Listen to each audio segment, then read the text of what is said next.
கடலூர் தொகுதியில் போட்டியிடும் நாம் தமிழர் கட்சியின் தலைமை ஒருங்கிணைப்பாளர் சீமான் இன்று தமது வேட்புமனுவை தாக்கல் செய்தார்.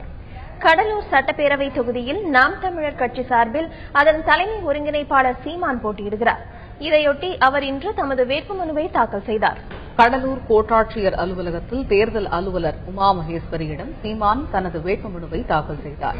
மாற்று வேட்பாளராக சீமானின் மனைவி கயல்விழி மனு தாக்கல் செய்தார். பின்னர் செய்தியாளர்களிடம் பேசிய சீமான் திமுக தலைவர் கருணாநிதியையும் மதிமுக பொதுச் செயலாளர் வைகோவையும் விமர்சித்தார்.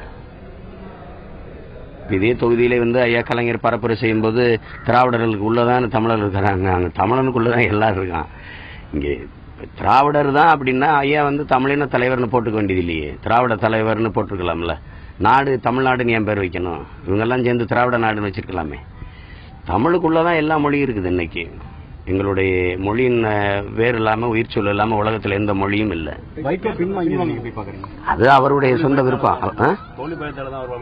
அது நம்ம சொல்றதுக்கு இல்ல, அது ஒரு கட்சியின் தலைமை. அது நினைச்சா நிக்கலாம், நினைச்சா விலகலாம். அது அவருடைய தனிப்பட்ட முடிவு, அது அவருக்கான உரிமை. அதுல போய் நம்ம கருத்து சொல்ல முடியாது. அவர் நின்னா சாதி மோதல் எப்படி வரும்? இத்தனை நாள் நின்று இருக்காரு, சாதி மோதல் வந்திருக்கு. அதெல்லாம் இல்ல, சாதி மோதல் வரும்னு நம்ம எப்படி சொல்றது?